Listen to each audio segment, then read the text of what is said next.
Got this. Okay. Okay, let's call the Rivergrove Water District meeting to order September 22nd, 2014 at 7:35 a.m. We will have public comments, so we've got Mr. Dorsey here. As a member of the public, we're going to start right out with you. Well, actually, I'm here to observe what you guys are going to do about the boundary issue here. Okay? Okay. He's tab number 2. Yeah, I know. Okay. But I just wondered if you want to make an opening statement or any kind of comment. We'll get to it and you can just share where we're going. If that's Okay. Okay. So let's go to tab 1, minutes of August 25th meeting. Any comments? I like the format, concise. Yeah. Well, I read a bunch of old minutes and thought, and the thing is it's really important to get the specific things, because if they'd have not said, if they'd have just said it discussed it or something like that. You can see the detail helps. Yeah. Oh, nice job. Yeah. Well, you have the tape backups, right? I mean, are we keeping the tapes or do we Oh yeah. We're keeping the tapes and we're posting them on post them on YouTube So, to listen. yeah, if you really needed the detail of the discussion, you could Yeah, yeah, you can do that. Yeah. audio records. But in the 1980s and 50s, you know, Yeah. that area. Reel to reel. Yeah. That would have been the 70s, I guess. That's right, yeah. I move that the minutes of August 25th be accepted as presented. Second. It's been moved and seconded to accept the August 25th, 2014 meeting minutes. All those in favor? Aye. Okay. Let's go to number 2, the boundary issue. So, DJ, why don't you walk us through your comments on the cover page and your research a little bit. We'll go on discussion from there. Okay, well, under tab 2 and 3, I gave you the journal of when we started, what's been done, and how many people have been involved. And as far as I can tell, and Jim and I went over it, Jim and I have been sending back and forth the annexation issues since the original legal boundary of the district. So he has some of the changes and stuff. But as far as I can see, those 5 lots here have been in the district since '67, actually.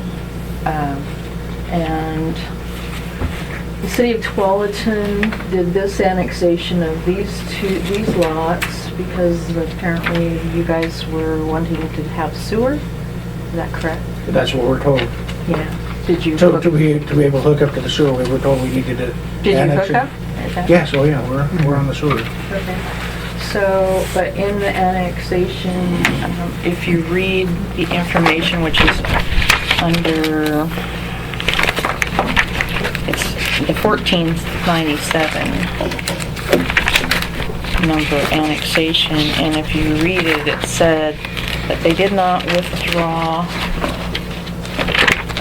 the 2 lots because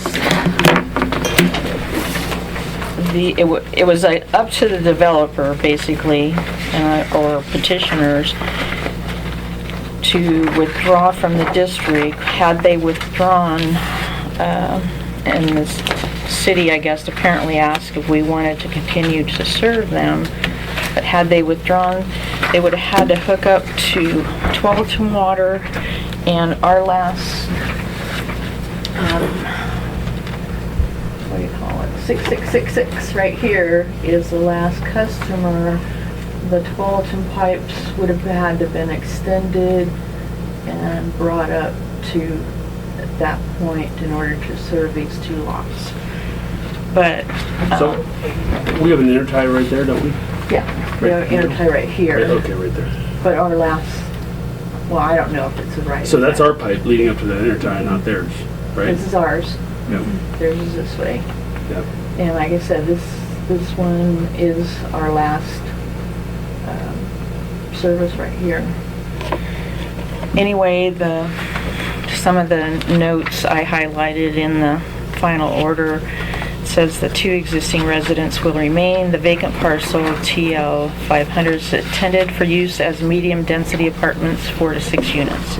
Apparently, you guys put a house on it instead of that would have been your vacant lot on your, No, there was never a vacant lot. well, you divided it or whatever. It's not been partitioned, it's a single tax lot. Oh, okay. So, Oh, is that right? yeah, so they never built the intended 4 to 6 apartments No. that the No, city they thought. just got 2 single-family dwellings on a single tax lot. Okay.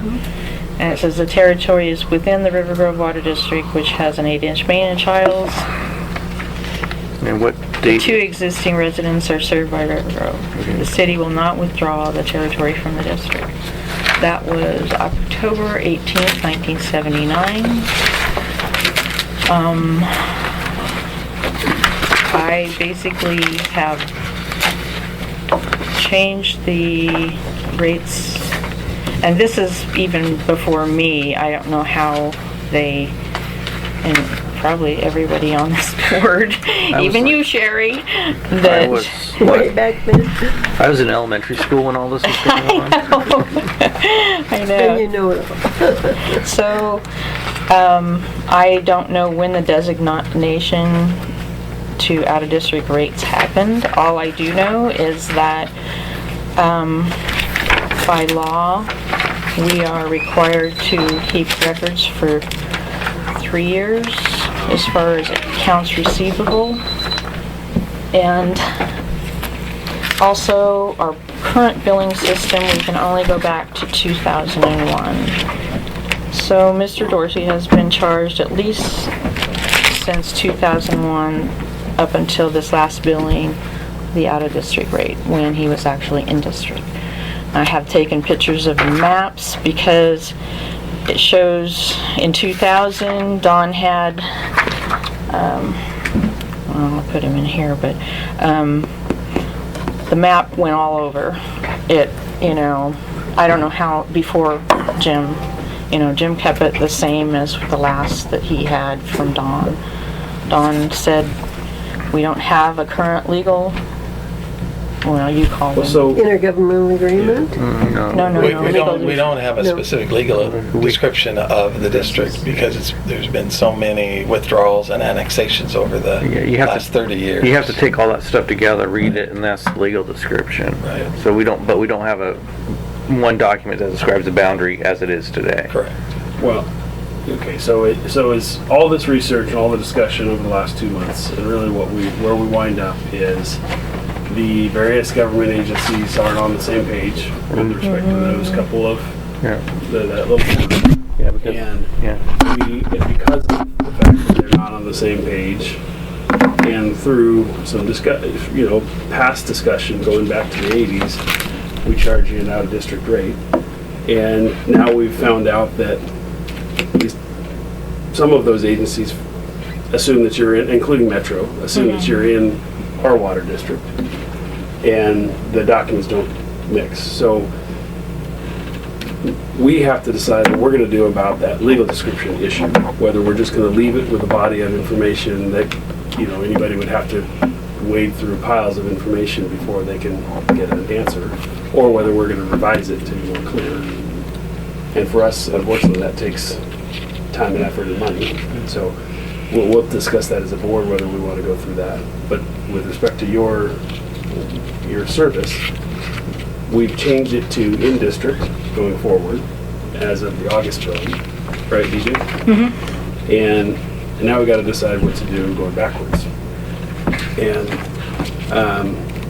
a couple things came to my mind. Number one, I do think we probably should have anybody, and it's not going to be a non-issue now, but anybody who's not in district, I think we need to have something on their billing that says you're getting the out-of-district rate. Because I don't blame Mr. Dorsey for not understanding that. It doesn't say it anywhere. He just pays his bill, and that's good. Thank you for paying your bill.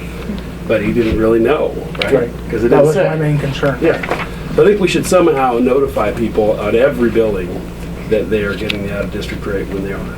Right? We need to revise our billing system to do that. Yeah, well, at this If that point, happens, we don't have anybody else. we don't have anybody else. So next but- time, if it ever happens. And I don't think the other entities around us will let us serve out-of-district people, unless you go that way, Yeah. to the east. Maybe up Childs is all that would happen. Yeah. And in 2004, I also have a copy of the letter. When we did this annexation of these people here, I sent out a copy to everybody that we had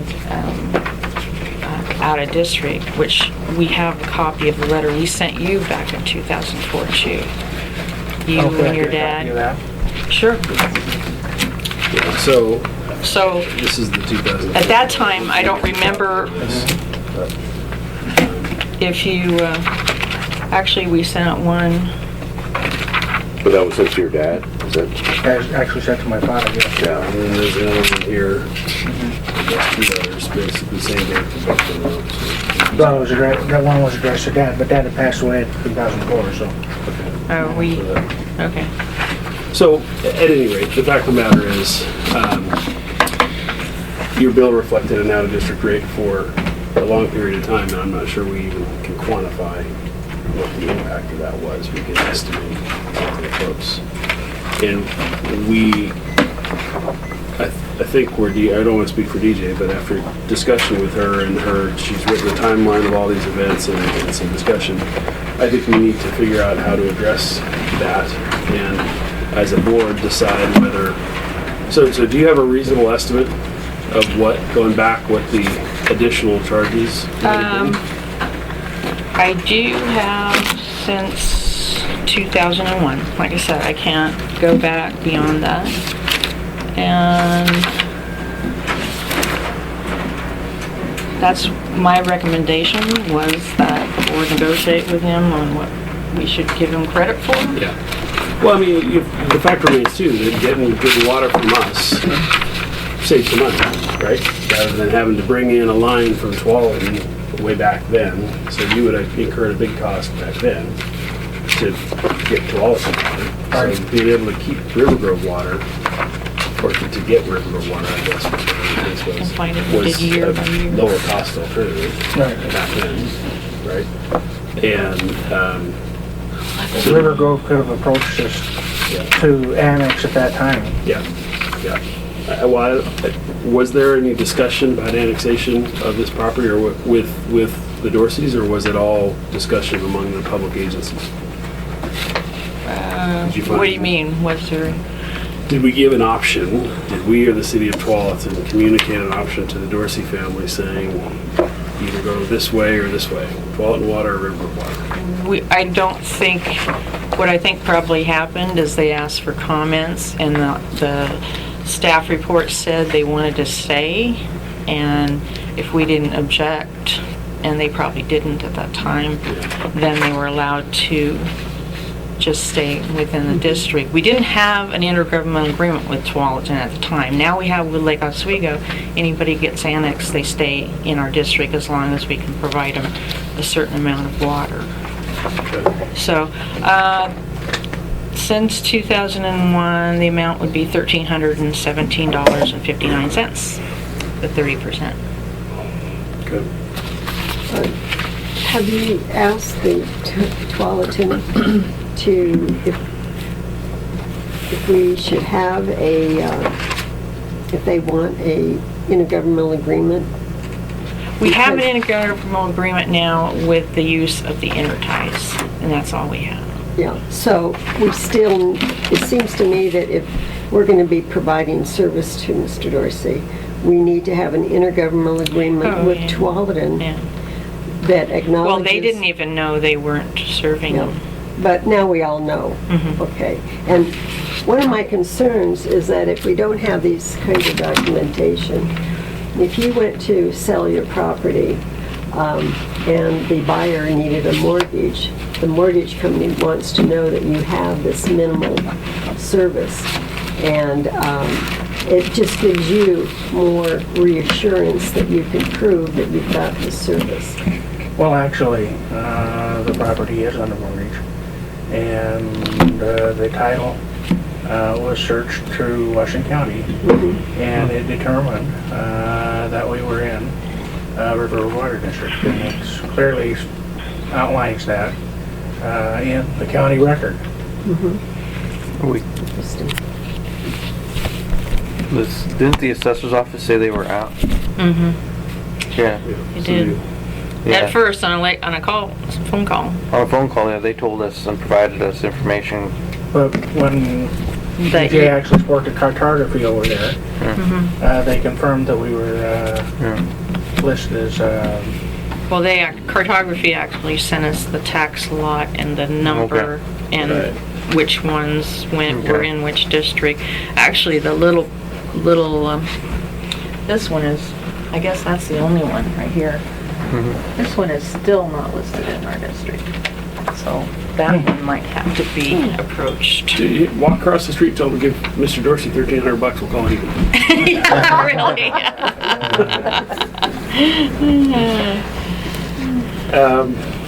Well, I think what we need to come up with, so here's the issue. According to our esteemed engineer, it's gonna cost us, between 5 and 10 grand to revise a legal Well, to description. go through all of those documents, there's probably 50 documents that you'd have to pull together to create a new description, which So it's a costly and intensive time-consuming project. issue for us, which we probably need to do at some point in time. We don't have 10 grand laying around the bank account, we run pretty lean. Right. So we have to figure out how and when we can do that. But the fact is now, we'll correct your bill going forward. We've got to clean up a few of the different government agencies, and that's going to take time and money. So, and we'd be willing to make a fair, I guess a fair deal with you is, within bounds of our ordinances. And we've talked about whether, I think it would be difficult for us to just write you a check. Right. But we could credit. well, I want you to understand, I hadn't sought back payment. Okay. But I was seeking clarification Yeah. and actually some kind of explanation as how we got bumped out. Yeah. Well, have you sent all your research, Mr. Dorsey, all these old meeting minutes and all this stuff? I Yeah. sent him the journal. Does he have everything that we saw today? No. Well, he I should sent him have the journal. everything that we saw today for his personal records. Okay. 'Cause this is all But public this is- information. This is as best we can reconstruct it with pretty good records, actually. DJ keeps very good records. Yeah, it was Going back to a 79, Yeah, complete, extensive research, and very well done. 67 and 79 and 83 and all these. My father events. purchased the property in 67, but the house I believe was built in 61. Okay. And that would have been when the house was originally hooked up to Rivergrove water. Yeah. The only thing I can't find is, on our, let's see if I can find it in here. Oh, shoot.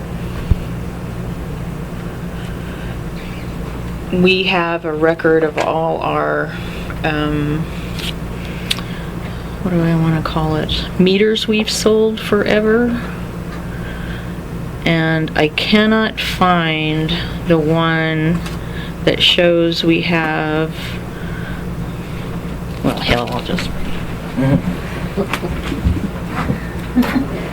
Easier to bring out the, I also would like to have clarification on, there are two billing numbers. There's Right. Two services, and so. right, This and- does include the other. yes, well, no. I have figured out how much it would be for him to, for the renter, current renter. Right, no, I wasn't talking about how much money you might owe them, but they are now in district rate as well. Yes, yes. Yeah. Yes, We they changed are. the But, channel. but I'm glad you brought it up though, is the bill needs to. Of course, we used to just get a little postcard. But the bill needs to be specific, so. Yeah, and I Anyway, think this you'll is be, the we don't have any other out of only district one. right now. So then I guess you don't need to change your software. But we should if we have one in the future, in my opinion.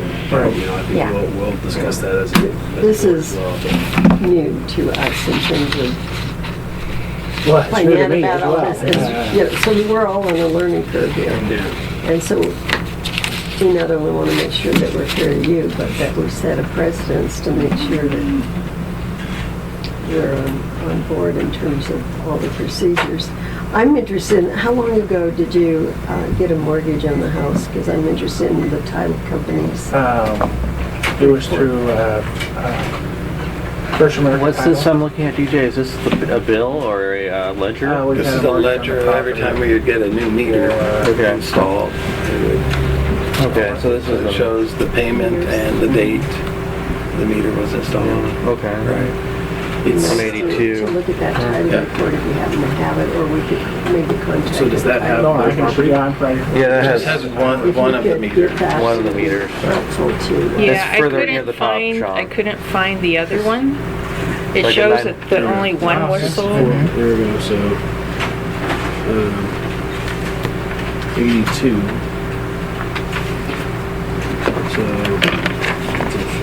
So what, is this saying when it was first hooked up? But they bought the property in 61, he said. so- 67. 67. The billing, the That was property built in- I think probably- it was 61, but When was the first property built? I believe in 61. So it would have had a meter at that time, you didn't have a well or nothing? No? Okay, so We were on that's, septic at that time. that's the second meter then. But I Yes, that couldn't would be find, the That would second make sense. What- couldn't, what- what- yeah, that would make sense. 82, Yeah, that would be the October, second meter, right? Anyway, that's the second meter. Oh, I see, so that's the sale of the meter now. Shouldn't we have white gloves when we? It hasn't disappeared yet. I have the one from 67 that, and they're yellow. But it does have people that signed it actually, and Mr. Feather's name is on it. These are like the parties that signed it, and I don't know, I didn't see your... Was our neighbor. He's our neighbor, he passed away this last year, but Dave Feather. So what are we looking at here? This is, So that's the original annexation to the district in the petition in 1967. 1967, right? So they got petitioned all the property owners and Oh, well, the Feather property in 67 is actually part of Piper's Run now. The drop for his service actually it got an easement through the property that's actually on 65th and goes all the way behind to a property that's on Mohawk Circle.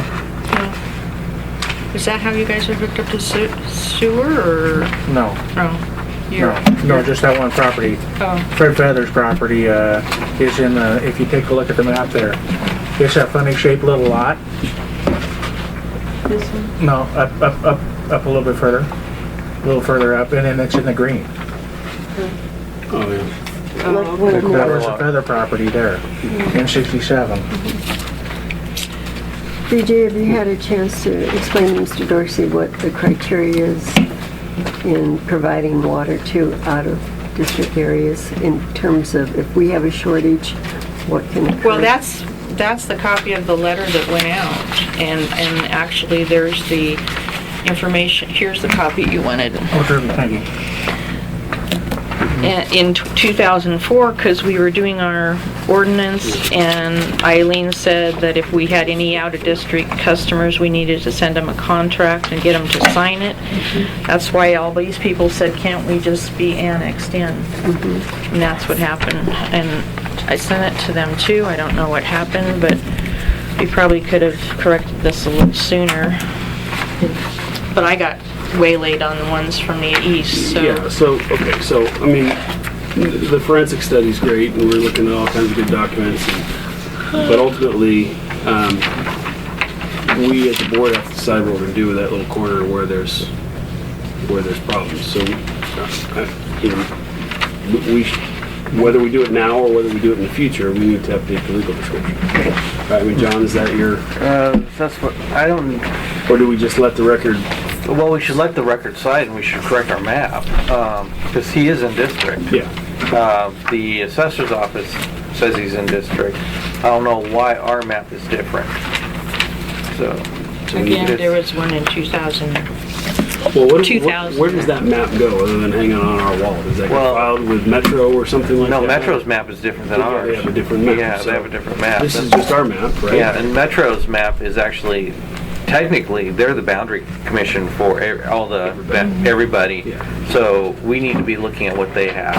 So we should conform our map to theirs, theirs. so at least that. Yeah, matches. and they've got, by the looks of what Linda said, that they got stuff back from they got the original boundary commission Mylars. So, I mean, she admitted there might be errors on them, but in this case, I doubt it. Well, can't we then just write a legal description that Well, it's- encompasses those two lots? Rather than doing all the research and figuring out the body No, of information? I don't think we need to do that. If we can get a copy of your legal description that you received from the, the title company, that would be nice to compare that with what our other documents show. Oh, did you read our legals? Could you provide us? Yeah, I read a copy the of original that? legals Yeah. and the annexation legals.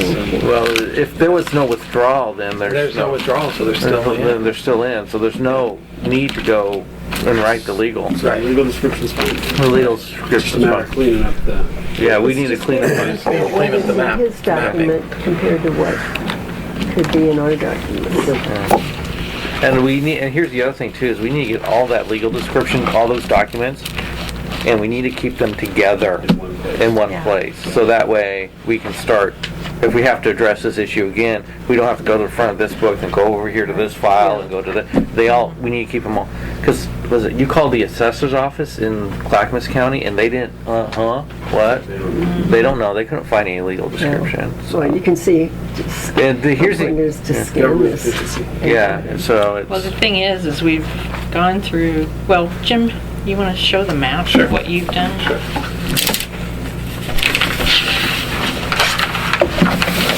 What would be best, just lay it out on the Yeah. table or put it up on the wall there? You can just staple it up here.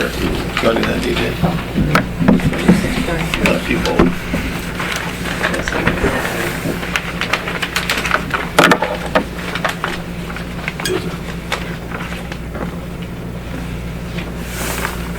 But what you're Chris, saying, did you have a chance? We'll Mr. Dorsey? still- This is Chris Lowe. I don't, Just one thing over there. Hang on. the big thing here is I just wanted us to go through and actually make sure we knew where our boundary was. And that, yeah, 'cause And you that's- don't want to have to and you deal had a with concern this. about this little triangle Yeah, somewhere. somewhere else. And we haven't found that. Yeah, we haven't, that's something, another, see, I was looking at a different government agency, and there's a little triangle that, the assessor's office and Metro say that's in our property, or in our jurisdiction, and it's up by the railroad. And I was like, if we ever pass the geo bond, which we probably will never do, that little piece of property would be getting taxed. So it's like, well, let's not tax people, we're not nowhere, yeah, so. Yeah, okay, so we got two. So if you can see the boundaries here, the yellow highlight that I put on here is the actual district incorporation boundary. So all of this yellow, and it stopped at the county line and went along the river and went actually to the north, up all the way across the north here. That was in 1957 was the district annexation. The next annexation was in 67, and we talked about that, and that's this blue line here that took in basically all of this Washington County area here, including the two lots that we're talking about. That's when that annexation occurred. Since then, we just had a series of withdrawals from the district. Had a little triangle here withdrawn in 73, another area here withdrawn in 74. This area up here got annexed by Tualatin in 1980. We haven't been able to find what happened over here to the west of that piece yet. So that's an area still needing research. We annexed this area to the district in the early 2000s. And then what we haven't done yet at all in the research is gone to Lake Oswego. Yeah, when did all that get withdrawn? So all of this is Lake Oswego and probably got withdrawn in pieces as these major subdivisions got developed. Yeah. And so there's probably, And we have one of those withdrawals in that folder that DJ, you gave me last time, for the portion off of Bryant, north of the boundary. North of the boundary, yeah. Yeah, that's the only withdrawal I saw. There's like 2 or 3 withdrawals in there. Yeah, Well, so, we have by year, Rick kept the annexations from the Boundary Commission. So all those are from the 70s or so all, something. any withdrawal up till the time that Metro took over. Right. Whatever we had at the time he went through the records. Well, first thing I'm thinking, we could send a bill to Beaverton Bakery and Fuddruckers. And see if they I figure think out- that's- I think yeah. we should just send them 10 years worth of water service. Okay, I'm cool Well, with and that. Metro has a, they have all their annexation documents online. So you should, and I've actually seen the withdrawal for that corner Well, up. yeah, and they probably do. Yeah. You can't do an easy search, so you'd have all Lake Oswego annexations to go through to see. You should be, I don't know where it is, but there's a place where you can click on a map and it will bring back those documents. I can't remember where it is. So that whole triangle, we don't know when this thing went through over here either, right? This whole section, which is all that. Right, yeah, this whole area here got withdrawn actually pretty early on, and Oh, okay. I said removed prior to 1966. I mean, we knew it got removed from some of the construction drawings that we saw. So when the district had a 4-inch main along Jean Road, all the way out to serve this area out here along Boone's Ferry, and on those construction drawings, it showed this area already out of the district in Do we still have 66. that main in Jean Road? It's abandoned. The line's still there, but it's abandoned. And so there was a 4-inch main out here to Boone's Ferry, and then a contractor put in 8-inch mains and to be able to provide service to some industrial customers out there back in the 60s and 70s. So there's still quite a bit of research to be done if there was a desire to, compile all of the withdrawals so that you had a complete record of the current district boundary. I think what we could do, it's easy enough for us, as John mentioned, to get the Metro boundary map and look at our boundary map and just make sure we conform there. And if we have a spot that we think is off, if we think they're off on a spot, we can provide the documentation to them to have them adjust theirs. But to actually try to write a single legal description of the current boundary is a pretty monumental task. I don't think we need to do that. We Yeah. just need to have all our documents and make sure that those, Yeah. what we're representing matches those documents. Yeah. Yeah. And that and any customer that we're not serving that's in our boundary, we need to make sure we have the appropriate agreements in place.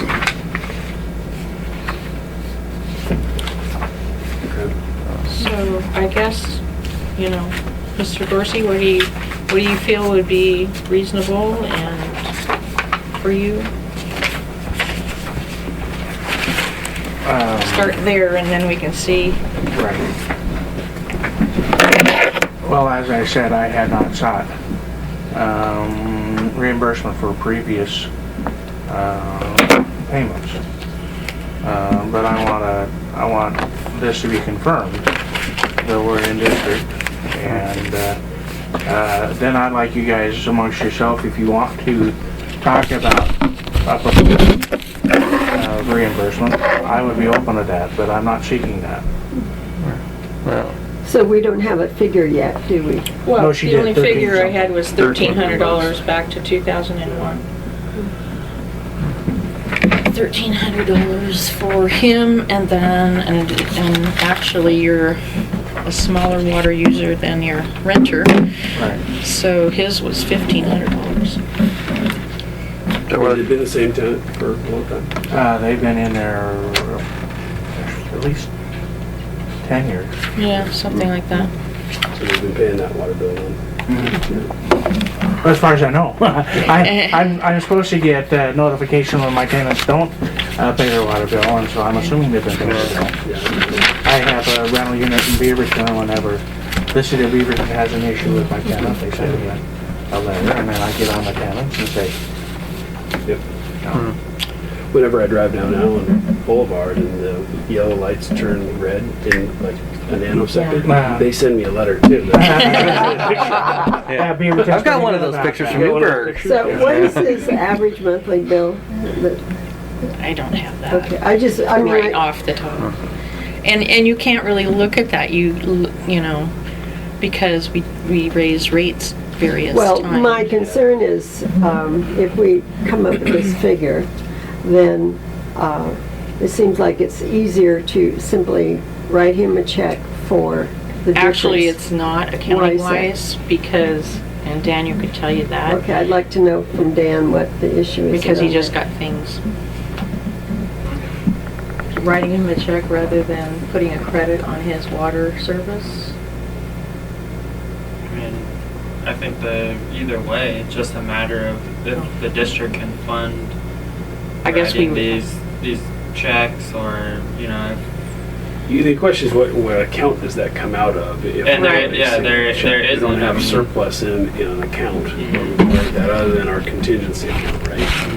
Which is Right. not But we really have- Because because he has that water overpay, water refunds, it's all in that reconciliation. it wouldn't be considered an overpay. No. Because of the way that it was billed. Yeah.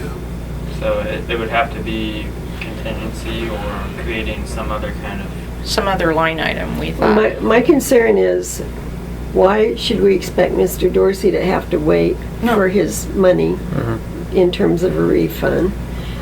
We I can do think it. that We we just have have to create it. 1,300. The issue of what account and everything, how it comes out, that's irrelevant to you. I think starting out by a clean slate, and, you know, you can be putting the 1,300 in a money market fund or whatever,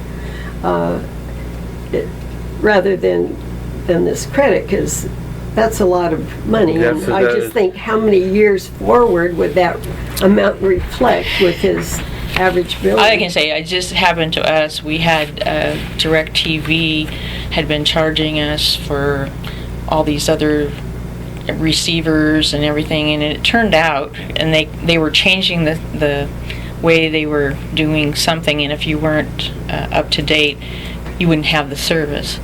We ended up having an $800 credit, and all they did was apply it. I was happy as hell, you know, I mean, but we ended up just applying it and using it till it ran out. But I can understand, as, you know, little water as they use, it might be a while.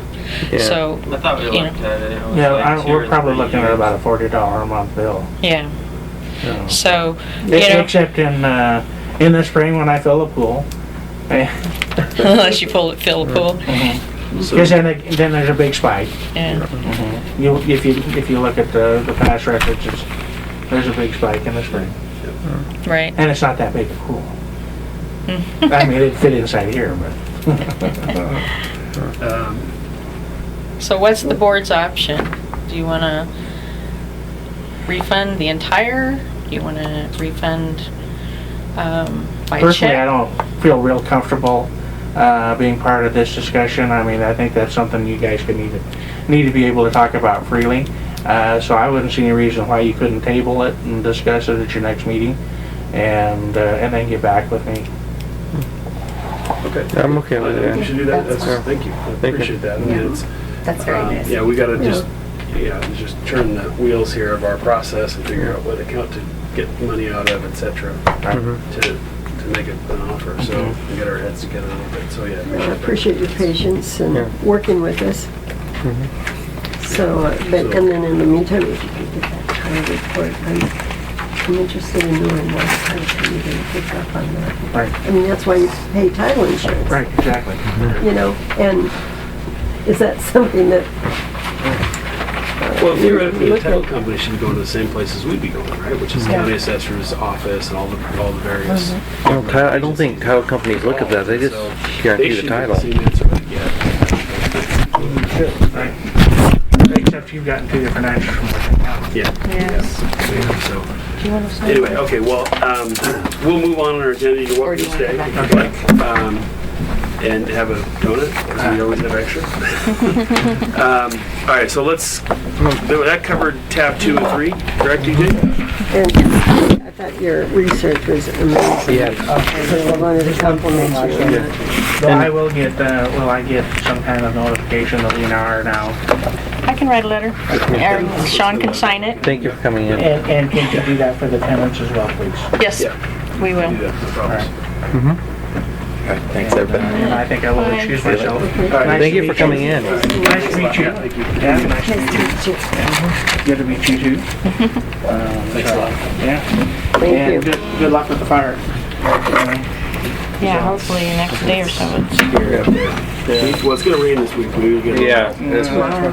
Thank you. All right. Good to see you. Thank you. Stick around for a few more minutes and I'll take off. I really All right, so want to go play. let's move. We're gonna table the issue of how to address moving forward with Mr. Dorsey beyond what's already happened, correct? So we'll move on from tabs 2 and 3. Tab 4, the SDIO first reinstatement. So what's happening there? Do we just have something to sign? We have something to sign and we put it off. And we have to have it by October 1. So, Do we have to give them our firstborn? Which, by the way, I'd be happy to. They can have it. Mine might fall. no, we just have to approve it and I think I'm feeling like we have a deal that you can't refuse. What do you think? Cash on mine too. anyway, you guys just have to move to approve it, sign it. What does it I say? didn't, it's, What does the statement say? you want to read it? I didn't, it's a lawyer thing. But does it change our relationship? No, with no, SDA no, no, in any no, way? Does it obligate us to do something No, different no. than we've done in the past? Apparently their attorney said they have to make have a contract with us for a different type of trust. And everybody that's in the SDAO got it, is signed it, And we did were our gonna, attorney look at this? no, he did not. I really don't think it's something that would be a problem, after reading it. I wonder if the trusts governmental trusts are formed under a body of law, some ORS, something like that. And maybe that statute changed, which caused them to have to change the trust agreement, something like that. I don't know. I don't know, but they're not government, are they? ORS Oh, 30.282. No, but the trust is Oh, the formed trust under is- a government enabling agreement. right. You can't, regular businesses can't pool together in a trust. Only governments can. Oh, okay. So they can pull together in other methods, but not a trust. It's a different structure. So that's probably what's happening. The trust, the legislation change, I would guess. Anyway, we can. Okay, I don't see any reason we wouldn't sign it. But I haven't read it yet. But I don't want to vote on it unless I've read it. We got to do it by October 1st. So. Yeah. I made a Can we copy. get some copies? This is more their.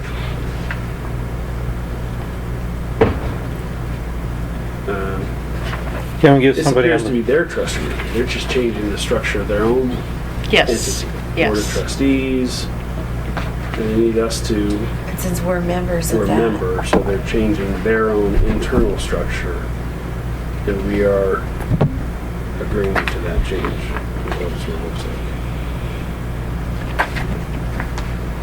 And Usually probably when you that's- joined them before, you signed something else and they're doing either bylaw or trust change. Can we get them, I mean, kicking the can down the road here, we don't have much time before we No, gotta I sign know, this. and Can we get Frank Stratton to tell us what the hell this says in a couple sentences? I Or can maybe try, Frank, but I don't know if we can do it staff. today. Can we give a commissioner the authority to approve it? And so Yeah. it can be approved by so I'm like have Sean sign it if he's okay with it. If not, Do we can- all have to sign it?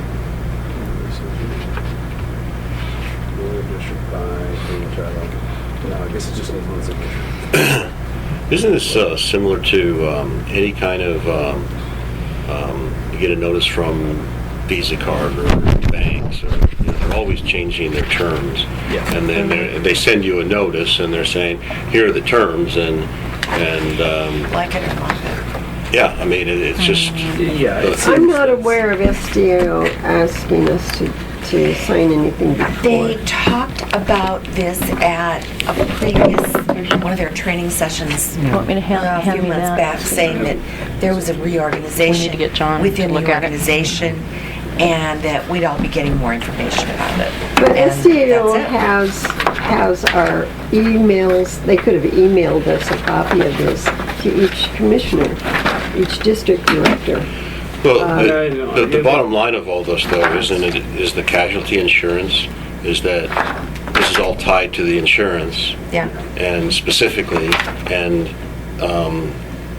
if we don't sign it, we have to find another form No, I of insurance. understand. There is no option in terms of if you're gonna not sign it, you're out.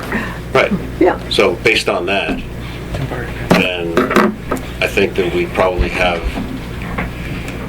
good reason to sign it. Sign it unread. Well, you can read it, but it doesn't change the That's- fact. I mean, it's like reading the terms of service on an internet site. Yeah. If you turn it down, Like that's your it, lump you're it. done. Yeah. Well, the next Walk step, away. the next logical step there would be, if you find something in there that you think is a deal killer, then you have to do an evaluation of what's the alternative to buying equivalent insurance from some other place. And we don't have, that's not practical to do that between now and October 1st, although Could we get could have copies? done that. I tend to agree with Bill. I mean, the fact of the matter is, in my just really You want a quick copy, John? tertiary review of the thing, it You doesn't want a appear to copy? be, The it appears agreement? to be their organizational structure. And want a copy? it addresses their organizational structure and asks us to approve that, so, As members of that as group. members of that group. So, I don't see anything, we'll have to read it more clearly and see if it gives us, if it imposes any kind of obligations on us, but I don't think it does after looking at this really quickly. There's certainly So we not a could either header. take 10 minutes and read it now, and then make a decision. Yeah. Or Or we can make a decision, and you can, you can take it home and read it and Yeah. just understand what the issues are. Because I don't see that we have a whole lot of alternative. we have, what, 10 days? Yeah. October 1st is. It was set, and I put it in Received the on thing the the first 3rd. time, and we had the other contracts, and we wanted to research it further. Well, I just realized it was coming up. Wouldn't I it be gotta like with car insurance or whatever, if you paid your premium and you decided to change, if you signed it and you decided to change, then you would get get a a refund. prorated Yeah. rate back, and Not necessarily, they could give you a short rate penalty, it depends on how it's structured, but yeah. so there would be, We time can beyond, move if we had to. but not likely to change. It's the best deal in town, it comes with a lot of other options and Yeah. services that we wouldn't get anywhere else. I don't think it's practical to think we would want to move from it. It's designed specifically for agencies just like us, so. So your point being is that if we signed it now, that doesn't preclude us from later saying, I don't this want is a your- bad deal, we yeah. don't want to be in it. Right. See you later, bye. Yeah, exactly. Yeah, I mean, I think our recourse isn't to hold up signature of this, stated differently. Our recourse isn't to hold up signature of this agreement, it's to move our insurance, right? If we don't like it, we can not sign it, and then they'll non-renew our insurance, and we're out looking for insurance anyway. That's option one. Which we cannot afford Option to two do. is sign it, keep our insurance, and if there's a problem with it, then we'll shop our Right. insurance. Right. Right? But the option of not signing it. The option could of not dire- having insurance have dire coverage. consequences, Yeah. right? So in other words, let's sign it and And if we don't like it, back like, out. deal with it later. Okay. I agree. That would probably be the most Why timely. don't you move on that? Move, go ahead. I move that we sign the districts participating in the SDIS Property Casualty Insurance Program reorganization. We have a second? Second. It's been moved and seconded that we sign the SDAO agreement as presented to us. All those in favor? Aye. No, not until I've read it. Okay, we've got one nay, but we're got a... And please note for the record that the board has not read this document. I Well, don't the complete remember. record of the discussion is on the, Yeah. Yeah. tape. And we intend to read it. We'll be given a copy of it and intend to read it up post-signing. Okay. All right, that's tab 4. Let's move on to tab 5, disinfection byproducts. Ooh, it's done. Non-detects on everything. I think we have to do this every year. But, you know, these are the things that why chlorine is added. They're looking for these things maybe have formed and they are cancer causing. We've got chlorine, we got none. So that's good. So did we in the past get hits on those? No. Well, yes, there was Traces. one. There was one, but we only did the upper system and it was like chloroform. So chlorination has helped improve our water quality is what I'm Well, getting no, it just, Can we make it that hasn't hurt it. at. Hasn't hurt it. Yeah, there's. As far as the cancer causing things that we have to What was the previous chemical that you mentioned? Chloroform. The chloroform, was it? let me, I just wondered. I don't want to be quoted incorrectly if it was, that was the one that had it.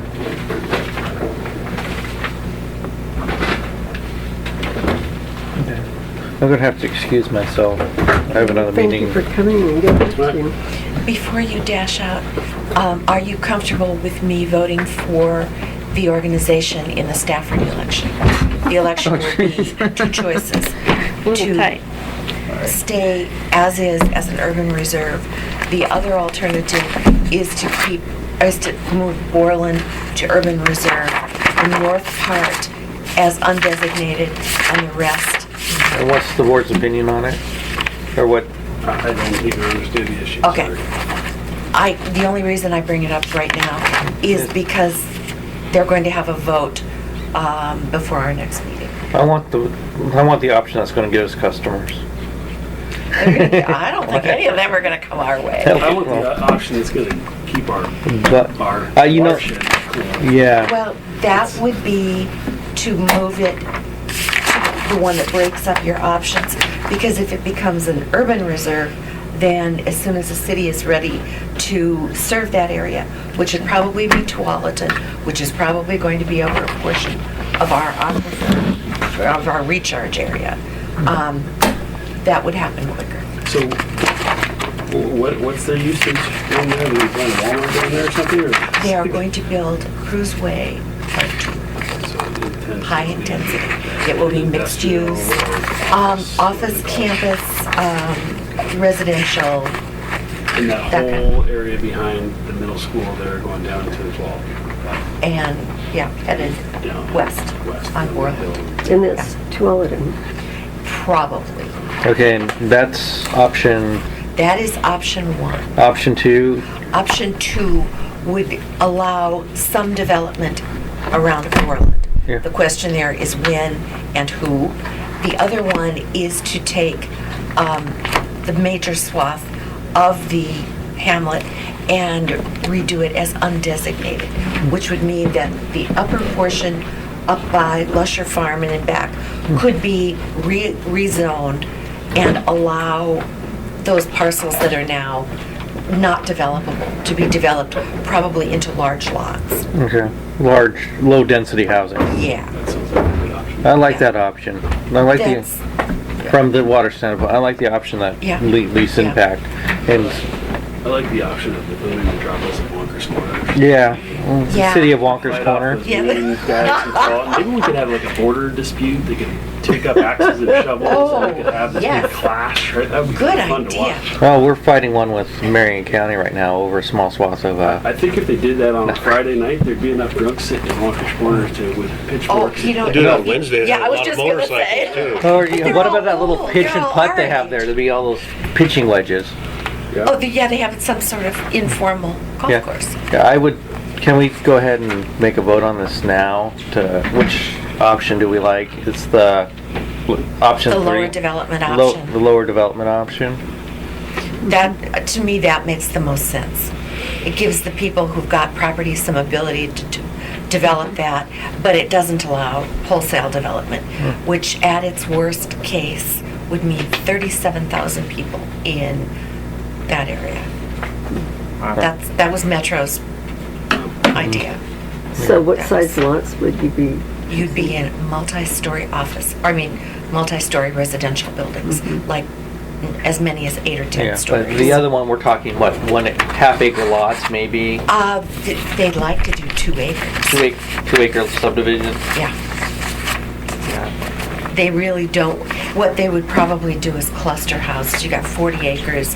If you gave everybody 2, that would be 20 houses clustered in a relatively tight area, and then they own the property behind it as a common space. Sort of like what they've done with, that has Street of Dreams, Yeah, kind where of. they have the houses up, and then the Yep. rest of that field is a Yep. common, Yeah.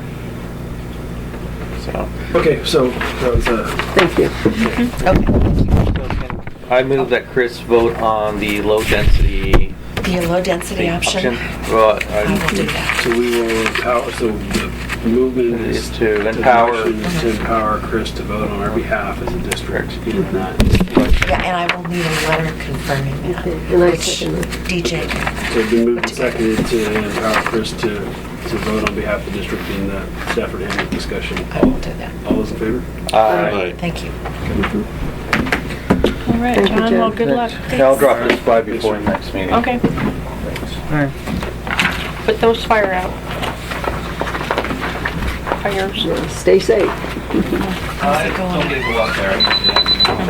I got a kick out of the story on the goats, by the way. I thought that Oh my gosh. was- Does it really cost us $800 to get a herd of goats? Yeah. Wow. I can't get interns to do it. They don't They chew work up from blackberries Montana. very well. Oh no, they they're don't. they're A couple guys with a weed eater. deathly few hours afraid in of poison oak. Are they? Yeah, they charge, I went to the website, they charge about $1,500 an acre to clear. The goats. Yeah. I love And they it. showed some before and after pictures. And I would have they loved to do have a been there great and watch job. those I guys. know. Well, first, it was a Friday and it was like a messed up Friday. I love That was the the first. image of that lady with a bucket full of granola. And, Yeah, these people on and 35th the place, goats yeah. Behind her to walk her down the street in pajamas. Well, they're very That's my friendly. next door neighbor, Gina Mandel. Yeah. Why was she up there? No, it was a different name. It wasn't That's what I originally. It was She goes, Mandrell. Jeannie Mandrell. It was Mandrell with an R, I think, is a different person. Oh, I'm sure okay. we could look it up and see what. Looked like her. Oh, yeah, it was something when I read Yeah, the your story. picture in your pajamas.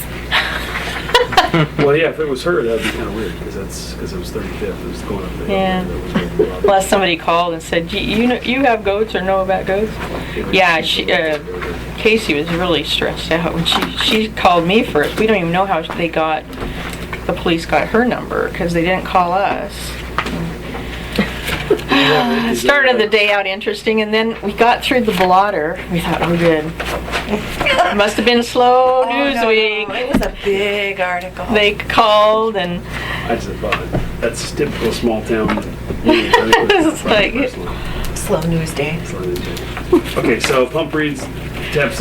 Let's move on to that. okay, pump reads basically pumps are running a lot. Well, actually, number 3 is running now. Ran 60 hours over the weekend, the new one, because we have it starting first, because number 1's been generating chlorine alarms and kicking off, so they still haven't gotten that figured out.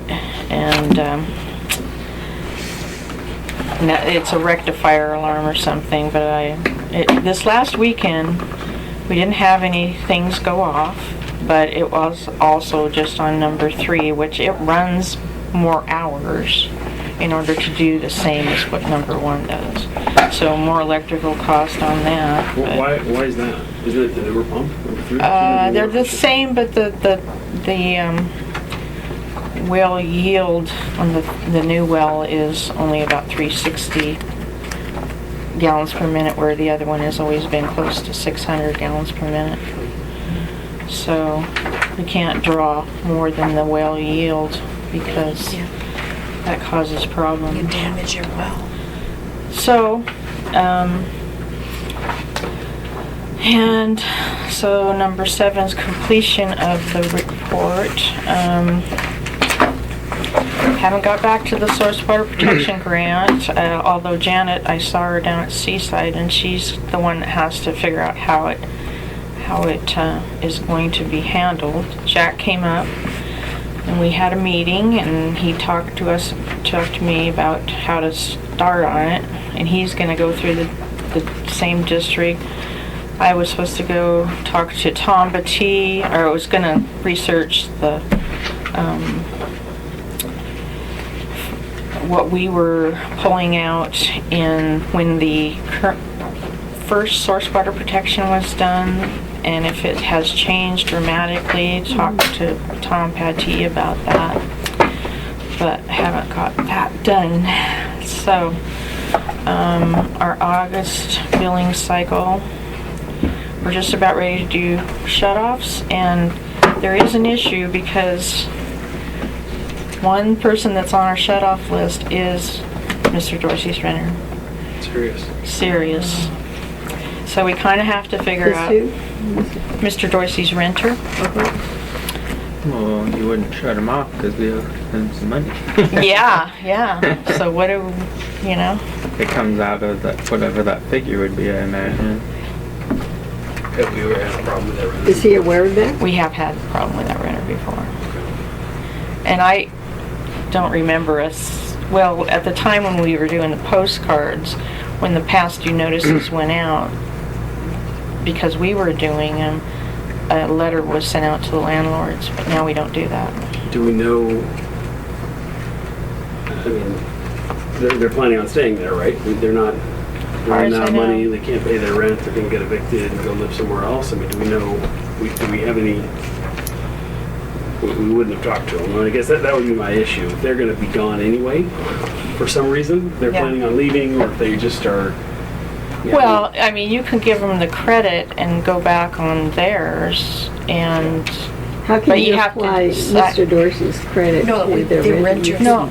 The renters. credit. No. The renters have. They've got Renters the have a they own the They have house. they have a $1,500 credit. Well, They're larger users. but well, they don't have any credit because we haven't Well, agreed to no, give but them credit. that would be Yeah. if you went back in full to 2004. But I don't think there's any reason for us to go back in full. I mean, we agreed to table this discussion. But I know, if we but have to- it's and- Wednesday we're doing the shutoffs, so I guess we can table it and take off. We should have known that when we had the discussion about tabling it, because then we wouldn't have tabled it. We would have. Oh, I'm because it's sorry. down here, but Well, you could table the shut-off. Yeah. yeah, I guess we just defer the shut off until our next board meeting and then decide. Yeah. what So to the do. renter has a credit, and then what is the current bill to? What is this current bill? I don't know. And there's even payments that came in today that I haven't processed yet, so what may be paid? I don't know. Yeah, you know, my opinion is going to be once that table comes around, is that we don't give them the full $1,300 or $1,500. That we give them something like, you know, $100 or $200, sort of a goodwill token that says we're sorry. It's not really our fault because it's all these different agencies, and we'll get. So I don't think it should be a big number, and he doesn't seem to want a big number. No, he was I very question that ethic, because if it was our problem that we were charging him the wrong rate. Well, it wasn't our problem. We were charging him an out-of-district rate for good and documented reasons. We didn't do the research at the time when we were charging him those rates against all these other things until now. And now we've done all the more thorough research. And because of that more thorough research, we found out that it looks like he's in district. And I don't think we didn't decide that we didn't make a unilateral, uninformed decision on the front end. We made an informed decision, our predecessors, and charged him the appropriate rate. and that they thought at the time. We So- thought we were charging them Right. the appropriate So, rate. I don't think it makes any sense for us to revise history. We charge them a rate based on real information. But And the- so now we've found out that that's wrong, and we have an option to do something about it or not. But again, we've tabled this for further discussion. I'm you're- sorry, you're- I you're- didn't want it, he was talking about, I didn't know if I wanted to say in front of him, yeah, we have had problems, and, I just thought, So the renter, Mr. Dorsey's owed $1,300, Yeah. right? right, Okay. And you're saying the renter would be $1,500. owed $1,500, right? Semantics, but And- we don't owe them anything. The amount, the estimated amount for a period of time that we charge them for out-of-district rates equals $1,500 and $1,300. We don't owe anything yet. We've got to determine what we're going to do about it. We don't have a policy that requires us to do that either. No. Well, And then according to what you just said earlier, that the legal, however far we were supposed to look back was only 3 years, not to 2001, just because we have the record that far back. Well, maybe that's what we should do, is prorate the estimated amount of out-of-district charges and back for 3 years and see what that equates to. First, and I don't think we've done that many. well, I truly, my opinion is that it should either go back to 2004 or 2001. And I always ask certain people what they would do in that situation, and one of them is Jerry from West Slope. He said, and Jim too said, it's a no-brainer, you should give them what they overpaid. yeah, I agree with that. And Jerry even said, and then if you want him to go away or whatever, although he was very nice here, that's not how he's been with us. Well- You would even look at interest. I don't want the lawyer coming back. I don't want lawyer, so, it doesn't look good for water sales, but, I don't know what you want to do. DirecTV with us did a complete, they didn't give us interest. We're not DirecTV. I know, I understand that. And I think maybe for the next board meeting, it'd be nice to see a 3-year estimate for Okay. both those services. And at least use that as another basis for comparison. The other element, though, is he did go to an attorney, and he probably has a cost for that. So I think that,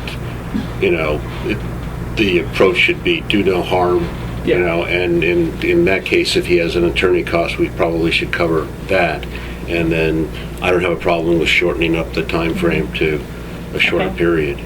Go back 3 years and give him attorney's Yeah, fees. because, Because it could be worse if we have to go back even more, Yeah. I think it's reasonable. Yeah.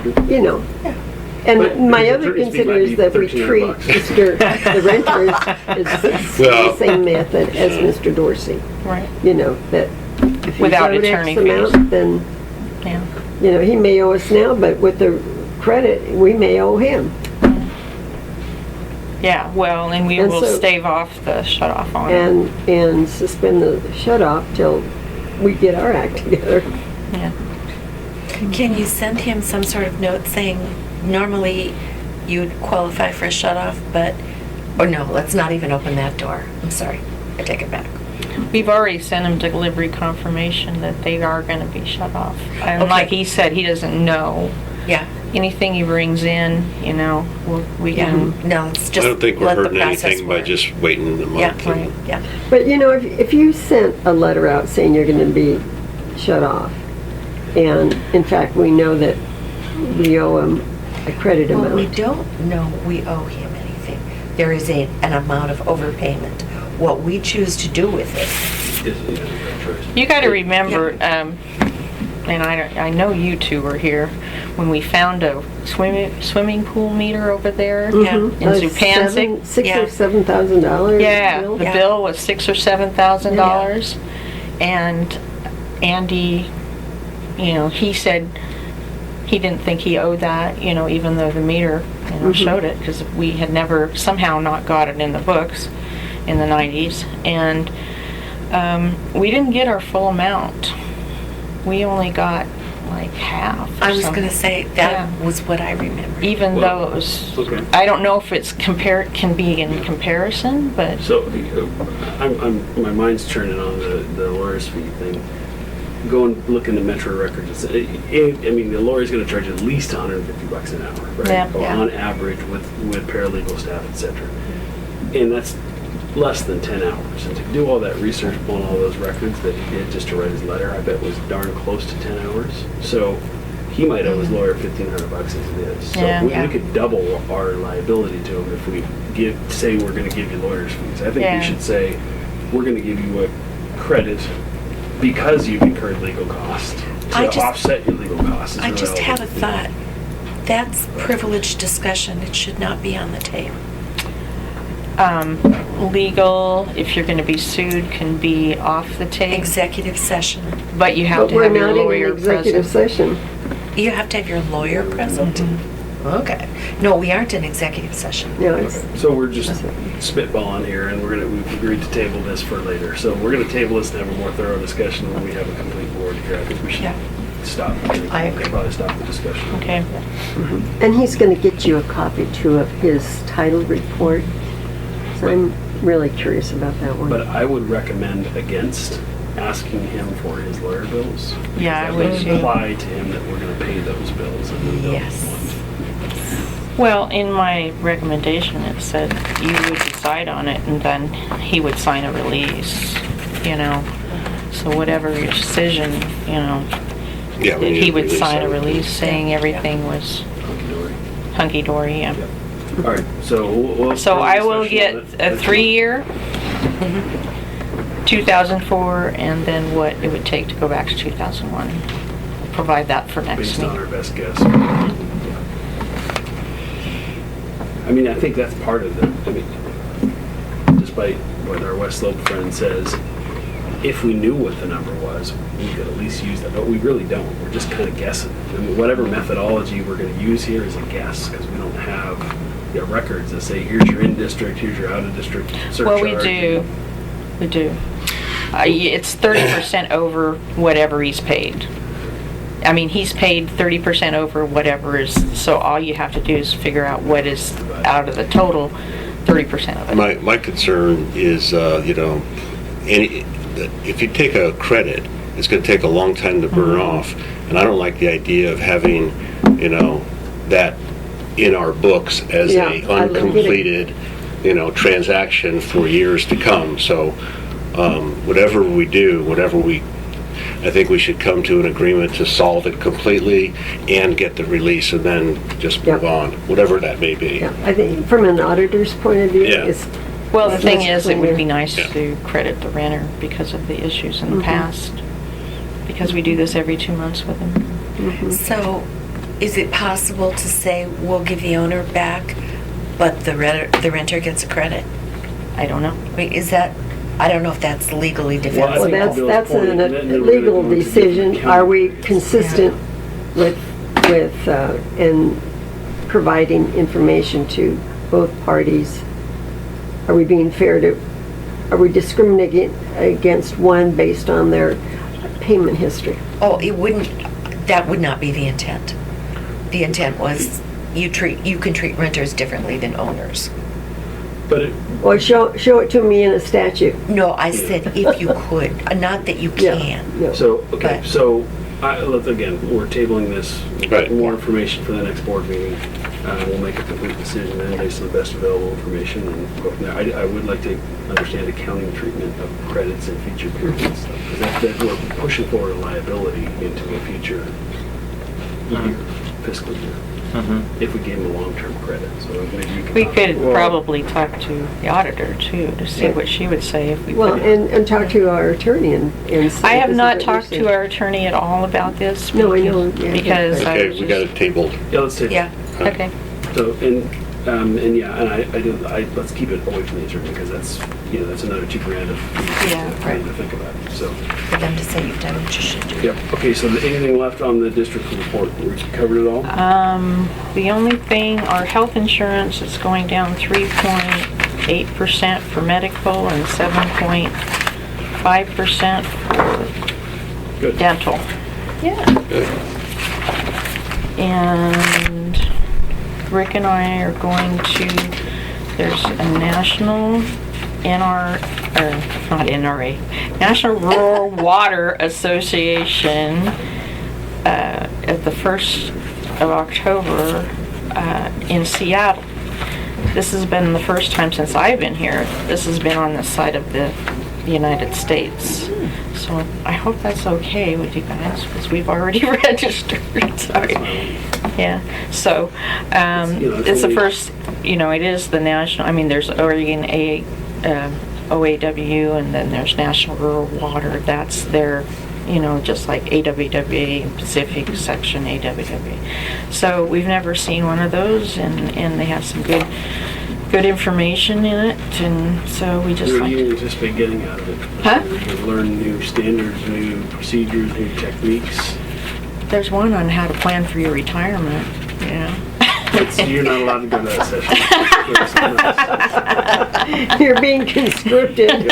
And Zoe, our former intern, she was a great intern.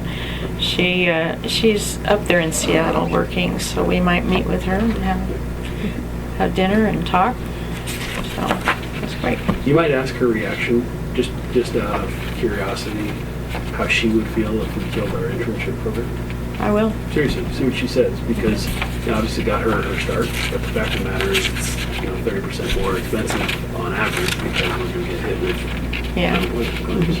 Yeah, and in 10 years that was the second time the unemployment, but we are through another quarter. We haven't heard, or we will be through another quarter end of September, so we don't know if it continued on. We'll see. Yeah, but just ask her. I will. That is all in my report. Okay, let's move on to Dan's finance report, tab 8. Alright, so I put the memo in there. I guess I looked back over the notes from the last, or the minutes, and I guess you guys also requested the checklist. So at that point, had you guys read the auditor's report of her making the recommendation for some kind of financial checklist? These should be reports that are presented at all the board meetings anyway. I guess this is just a formalized document, and I was thinking, just having one signer acknowledging that these documents were provided, as opposed to trying to get all 5 signatures again. I threw together very quickly a quick checklist, and I've since modified it with a date because I just forgot, and maybe just including like the month of the reconciliation. But all these documents were provided in the last board meeting, and there's nothing new on here besides this checklist from the time that Mary Jo was here. She probably provided even more than this. But I think that this is a good representation of everything that the auditor is looking for. And I would also need to send this on to her and see if she feels that it suffices her requirement. So the procedural change would be that somebody at each board meeting, while we're looking at all that, we still do we're looking at the checks and everything else, even though that's retroactive. It's always seemed kind of silly to me because the checks have already been written and probably cash, half of them. So we're just doing this kind of backward looking analysis. But the idea would be that somebody says, yeah, check all these things, we looked at all these different statements, sign it for the month, and you put that in your files. And that occurs at a board meeting. At a board meeting, or if say the designated signer, if there were to be one, was somebody like the same person that comes in and signs the bank statement or something like that. Just having somebody come in so that there is some advanced time to look over these documents, so that someone doesn't just have to sit here at the board. There probably ought to be some separation of duties within the board. So maybe when you look through these checks, there's 3 or 4 signers, right? For the check. So that's good separation of duties. That says we're all Yeah. splitting the duties. Mm. If it was always the same person that reviewed all the checks and initialed them and signed them and signed this checklist, I think that's probably not good. Right. Yeah. We should have separation duties, or at least not prescribed duties, so that we can just kind of share the workload, I think. And then that, I like that idea. yeah, whoever comes in first in the board meeting or something like that, or last one to leave, or whoever you stick it in front of, signs this list. Yeah, because this Yeah, is because not that's an exactly attestment to what we have here, Yeah. basically. And I think if this is signed by different people every month, not, it could be the same person 2 months in a row, but it And just just know, generally if we have rotates. these Right. documents a half hour before the meeting, then we could come in early. Want to look at everything? The financial checklist is in your packet. Mhm. All the stuff is there, so by the time we all get to here, any one of us ought to be able to sign that. And I think the purpose, I guess, is that this addresses the significant deficiency that we were given on this audit report, that the reconciliations weren't being done in a timely manner. And so by providing this is the board's, way of acknowledging that they are being provided in a timely manner. And then if there was some issue to address, that's fine. Things could come about, but then it would be acknowledged and hopefully would be addressed by the next board meeting. I'll be interested to know how the auditor responds. I would hope that she would respond favorably Yeah, I would because think she she would. requested it and we complied. I think what you could do is just stick it in the front of that book, right? Yeah. Whoever gets here and grabs that book first and reviews everything can check the boxes and sign it. Mm. And then, we'll just do the same thing we've done here. If it's not, if that folder rotates to you and you look at it and nobody signed that thing yet, then you check it off and sign it. Just How are we doing on that? Speaking of. I haven't signed it, I don't think. Okay. Y'all here haven't signed it from. So, We haven't. does anybody else have any other suggestions besides what I showed of including a date and? We want the- water drops over here instead of the little circles. I'm just kidding. No. Well, I think I could do this on a Sunday afternoon with a koozie with beer and watching QBs on TV.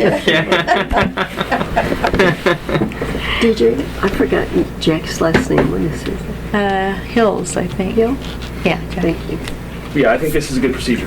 So do we need to, well, we don't need to vote on anything. Let's just get feedback from the auditor to see what they think about it.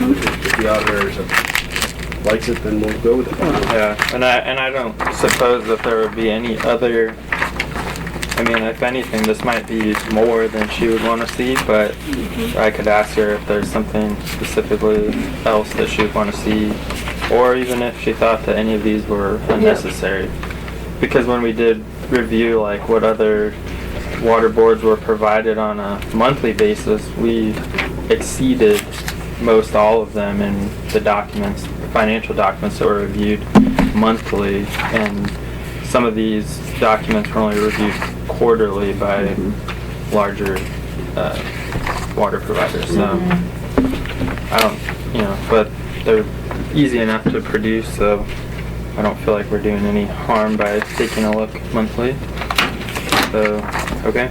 Okay. So, moving on from there, the first page that we come to is just a reconciliation spreadsheet showing that the Koozie and QuickBooks is reconciling. If there was a variance of any kind on this sheet, we showed at the last column, and there should be some explanation for it. In the, not the last one, but I think the time before, there had just been a slight variance in like two of the numbers, and it was caused by that the date that I did the cutoff, we had got web payments into Koozie and they hadn't been entered into QuickBooks yet. So as soon as those were entered, everything washed out, and I would just include some kind of explanation at the bottom. But this would be the first indication. This is kind of like a summary of the pages behind it. And then you guys wanted a little bit of explanation about where these numbers, where do they come from? And how could you know if there was a problem, or do a check on if I did my math right or something. So on the first page behind it, this is a transaction list printed out of Koozie, and each of the numbers along the right side, has a 1 or a 2, 1 through 5. So each of the numbers that is the same needs to be added together to form the total number for Koozie that will correspond to the QuickBooks number. So the second page behind transaction list is deposit transaction list. This is also a report out of Koozie. And then beyond that is the standard profit and loss sheet out of QuickBooks. So we're not getting, all we have out of Koozie is 3 and 4. We don't have 1, 2, and 5. So the first 2 pages are Koozie. It's 2 separate reports, transaction list and deposit transaction list. Everything that has to do with the deposit is on the second page. Okay. And then beyond that, the Rivergrove Water District profit and loss. Yep. That's where you would get the numbers out of QuickBooks. Yep. And so if you totaled all the ones on the Koozie report, you'll find that the ones correspond to water sales on a profit and loss sheet, and those should reconcile. So are you going to give us this every month with the same numbers on it, or are you going to have to remember how to do it ourselves? No, I'm gonna provide it because I do this for myself anyway, so it's just as simple to just give you the one that I do, and just as you see it here.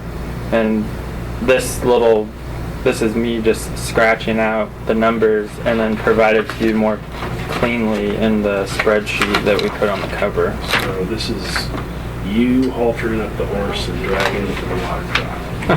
If we want to drink it, it's up to us. Need a horse to walk. Well, I mean, This is very handy. It's it really wasn't, clear. Yeah, this. This was part of all the work that I did to get these back to 0, because they weren't at 0 for the longest time. The Koozie QuickBook. Yeah, And that was what we had recently charged off, or we found a way to get that off the books. Right.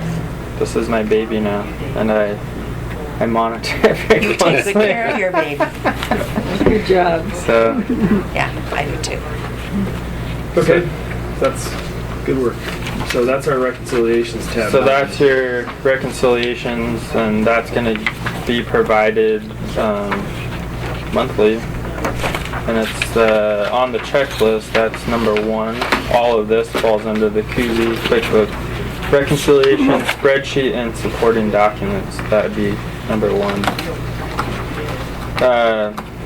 Moving on from there is the reconciliation water deposit spreadsheet. This is a spreadsheet that Mary Jo created, and we provided it, I think, last month and maybe the month before, but with a slight alteration. So I'm to understand that Mary Jo didn't always process like a new customer. If they said they were moving out on the 2nd or whatever, she would sometimes like hold their information and process them all on the 15th or something. Mm-hmm. So in doing that, she was able to keep everything in the month that she was working. Well, I've been doing it in real time. Say they're moving out on the 2nd, I move them out on the 2nd and do all the paperwork that goes with that. Well, in doing so, sometimes we're going to have an uncleared balance on deposits. It's not going to be as extreme as it is here, because this number is still representing some of the fixes that I had to do in sorting out who hadn't been recorded on one side or the other. There was some people that we had to add deposits to. So basically this number is going to go away, but there could be an uncleared deposit number every month. I wouldn't imagine it would be more than 3 customers, which would be like 150. But it's just it just matters because like a lot of people usually move out at the end of the month. Well, if you do transactions around the end of the month, they're not going to hit the bank account. They cut the bank off at like a certain date, so they're not going to reflect on your bank statement. So that's going to create an unclear balance. So if we record something in our QuickBooks on the 29th and it doesn't clear the bank till say the 2nd because of the way that they cut off their statements, then that's going to show up as an unclear balance. So it's not alarming if you saw that, as long as there's explanation for it, which I will provide that for you. But well, yeah, we've always had unclear balance. It's usually a timing issue when checks are issued versus when statements are run, so it's not. yeah. As long as we can see the detail of what This it is, and this is for the deposit only. You know, we're used to seeing the uncleared balance for the checking account. Oh, I gotcha. But I'm just saying, because I added this line to this spreadsheet. She didn't have that, but That's a good idea. it's necessary for the way that I'm doing it. Otherwise, it would show down here a difference of 150, and you say, well, why is it not reconciling? Well, it's just the uncleared transactions of 150, or in this case 950. So where do we get back up to that 950? You can look. So if you look on tab 9. You'll see it in the Banner Bank deposits, that spreadsheet, and then you'll also see it on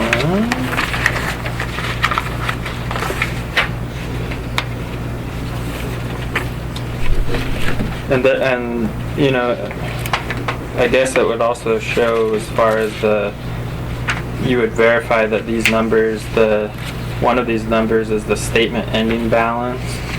And then the other one is our QuickBooks ending balance, which is showing what we're reflecting in QuickBooks versus what reflected in the. It would probably be on the bank And then, statements. whoever has the big notebook and the reports generated, it would show the uncleared balance of 950 for the deposit account.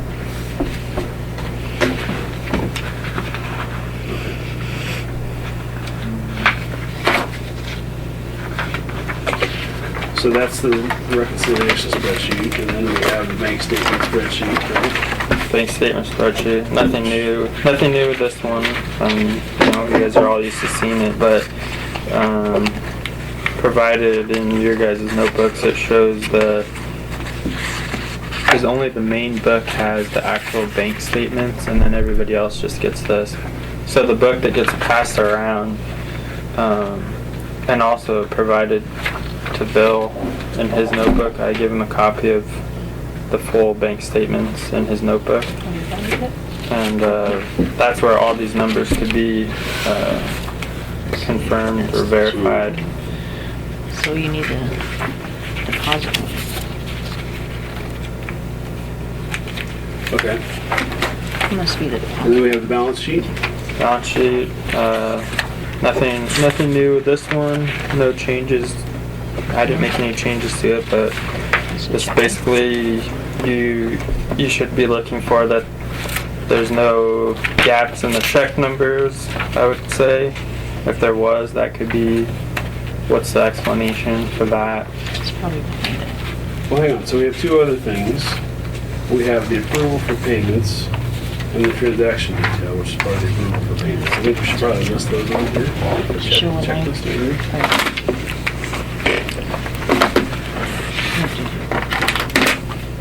Ending balance for the statement. Okay. That could be added. Yeah, because that's this whole folder where we. But essentially, I mean, I guess so. But then on the same token, it's its own thing that everyone on the board is acknowledging this. But So that's, Yeah. and I think it's just the I don't know. I mean, depositing. this checklist is sort of like, here's all the documents we reviewed, yeah. and this is one of the documents we reviewed. Okay. That just seems like kind of covers everything that's in the book. If we stayed, it's belt and suspenders. I agree. It's saying it twice. Yep.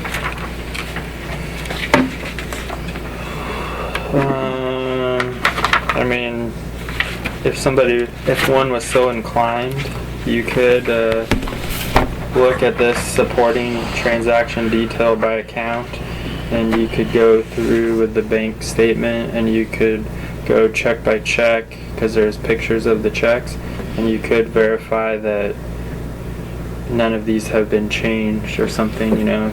If the check said cleared as check to Dan or something, and then here it was for a generator or something, you know, whatever. You know, that's another check that somebody could do to verify that things are peachy. Peachy. All right, so the balance sheet. So this balance sheet reflects some of the adjustments that the auditor had us put in, adjusting journal entries for the beginning of the new fiscal year. So, you know, what you would, I guess, take, you know, out of this is that you have the beginning balance for the year. If you're looking at the difference, you can see the net result from our position at year beginning to current, and you know, there'll be fluctuations in our bank account balances just based on what we're spending. We have a lot of money in there right now just because of the big billing that we did, but we're going to transfer 30,000 to SDC for capital improvements. Yeah. Which is why we raised the rates, right?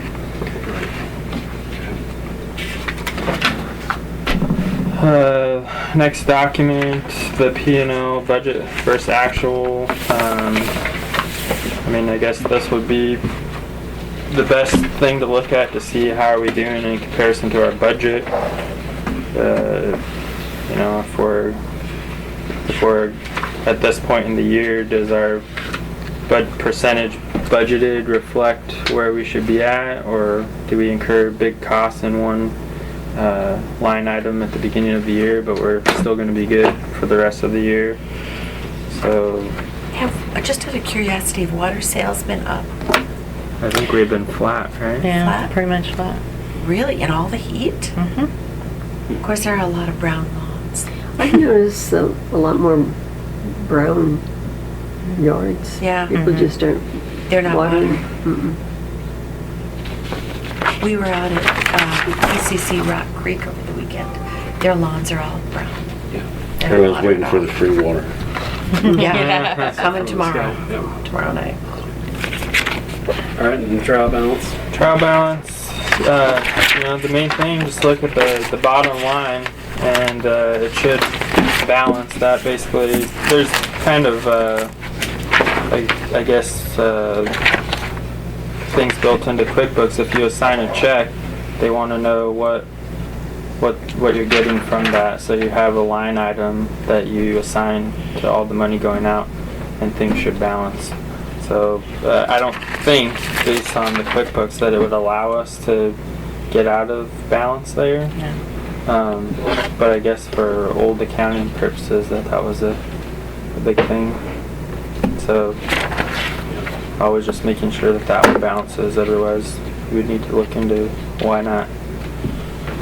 But I mean, that's all that you guys are provided on a monthly basis, and I'll verify with Lene that she's happy with all that. And if you guys ever have any questions with it, I don't claim to have all the answers, but I look into it. Yeah, but you know where to find them, Right. which is actually more important. Well, that's a good procedural change, only just to get the checklist signed, the new records. That's good. I'm going to be curious at where we end up taking the credit amount. Right. How the auditor would. I'm gonna ask her. Should we have a new number for I saw that. credits? I was Chart just, of accounts. I was just glancing at it, and there was one that was like a miscellaneous, not for like miscellaneous income, but miscellaneous expense. They sometimes They don't don't- like a That's lot like of a stuff and. That's a social media. catch-all, but Yeah. this is kind of a rare instance We too. don't plan on paying back a whole lot of money, I think. I think you just create a new line item and call it, because it will throw your stuff off for the reports that you have, where you're taking it, if we use the Corrective existing. designation or something. No. Can we use, Hopefully, we're not gonna have any more. can we use 6545? 65, what? Is that their That's his address? Oh, yeah, we could. So, one of the, things you said on the budget, we can see if something is, if timing issue. So, the only one that jumps out to me is the reimbursed maintenance, 40/50, and we're already, 142% of budget. So is that one of those things where? Well, that's one of those things cost? like, City of Rivergrove paid us, their share of the installation. Well, it went into there, and it was Oh, okay. also taken out on the expense side where we paid for it. So it's really, just a wash usually, where it has reimbursed maintenance. We've had a couple of, The City of Rivergrove on the dig of that meter. yeah. Well, it says 2,000. Why are we at 2,852? Just thinking that was what they paid. No, excuse me, that was all wrong. And any of those, we can run off reports pretty quickly if there's a line item that you don't understand. Well, yeah, so the corresponding break one- it down specifically. So we have a reimbursed maintenance 40/50, which is the income side, and that's 142%. $850 over budget. And then we have 61/50, which is the expense side. Not the same numbers, but shouldn't that be what washes out, basically?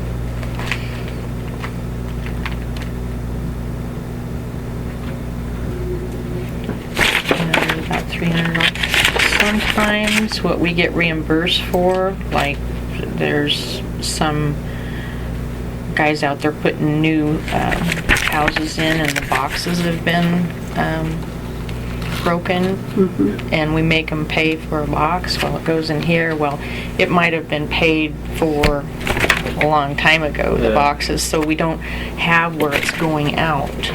Yeah, so that's probably, we've had a couple of those. Why it's off, Okay. Oh, let's try to get the deal here. Can we have a motion to approve the financial report? So moved. Second? Moved and seconded to approve the financial report. All those in favor? Right, Aye. And how about paying the bills? I move we pay the bills. check it. Moved and seconded to pay the bills. All those in favor? Aye. Okay. Any commissioner or staff reports on what we've already talked about? Non-agenda items? No. Okay, how about suggestions for next one? We've already talked about. We've tabled this discussion, so we're going to talk about what to Dorsey. do with Mr. Dorsey and his tenant. And we're going to have some background information and what our auditors say about how to code that kind of stuff.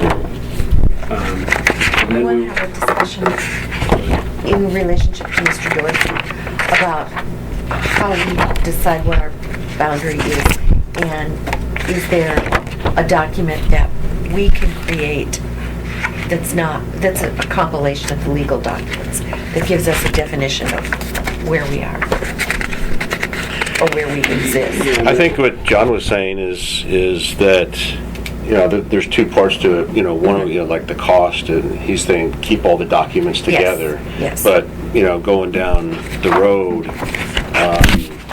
as far as perfecting it, that really,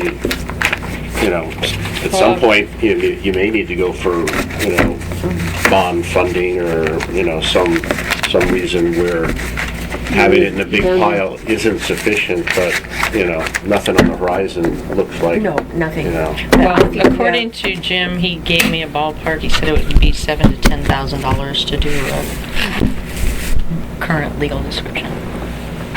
Yeah, I'm not thrilled about the idea of doing I'm that. not either. I think we ought to just go with what we put a got. big rubber band Put a around big, it. yeah, binder clip Okay. on it and hold it all together, all the research that's been done so far, and there's probably Which is a more lot. research I mean, there's a around lot of- all the Oh, other yeah. corners. And we might ask Jim's picture that he drew with all the different highlighted things for him to give us the documents he got to back that up, Yeah. so that we can keep all that. I usually send him everything, so should So have. yeah, whatever it is that he used to make those conclusions, we ought to keep that in the same binder clip, because this stuff is just talking about that little corner. We got Yeah. the whole boundary Yeah. all around the rest of it, so. Do we have documents scanned in somewhere? Because I'm thinking about those old pieces of, No. that might be Well, I worth- scanned everything that I used on this one and sent Yeah. it to Jim, but, that's where we got the fire files. But beyond that, the paper deteriorates. Right. When we got a copy of our CC&Rs, most of it you can't read. That it's sounds old. like if we have an intern, something we could do. The Yep. problem is DJ and Rick don't have, No, don't have and time to run It's not papers worth, through a scanner. yeah, not worth them doing And we it. just got a But- slower printer now. So I think maybe if we do have an intern, that's something we could put on their list of things. to do. I think that's a really good Yeah, idea. in addition It'd be nice to do doing that. backlogs. So have you told the tenant that they have a credit? No. So the tenant wasn't aware that this was taking place, or that he could have come to the meeting or found out? I mean, I just want to make sure that we're giving public notice to The letters were equally to Mr. Dorsey. the and letters were to- never sent to Mr. Dorsey or the tenant because they were already deemed out of district at the time. The only reason that Mr. Dorsey came is because he talked to his neighbor Mhm. and came in here. Yeah, there would have been no reason since we suspected we thought they were But in as a district or out of courtesy, district. since this will be on the agenda for next month, it might be good to notify those two parties and the other party that came in that will be, Well, I think DJ talked Discussing about this. writing a letter. Mr. Dorsey requested it. That same letter ought to go to not only the tenant but the other neighbor, saying that after 2 months of document review, the board has concluded that these properties are in district. Tell them all. Yeah, Tell yeah. all of them that all three of the properties are in district Mm-hmm. and won't be, and it's been corrected for future billing cycles or something like that. And give them And- all the copy of the letter, send it certified mail so they can't say they didn't get it, Yep. and move on. Right before the billing, we changed them all, besides Mr. Dorsey and his tenant, all back to in district because we weren't sure. So they were all those other properties were never billed yeah. out I of district understand that part. ever. Yeah. How many out-of-district users do we have? None. Maybe none. None? Yeah, those I are- thought we Maybe had some none around except for that Child's little- Road. Little. yeah, No, those those Some are, around Child's? those were all annexed in. So, ones The ones on Child's past 666, they're in our district, but they're being served by City of Tualatin. Those are ones. are they paying out of district to Charlton? No. Hello? I gotta get to work, guys. So She worked at a nuclear facility. Yes. can we adjourn the meeting 9:24 a.m.? Yay.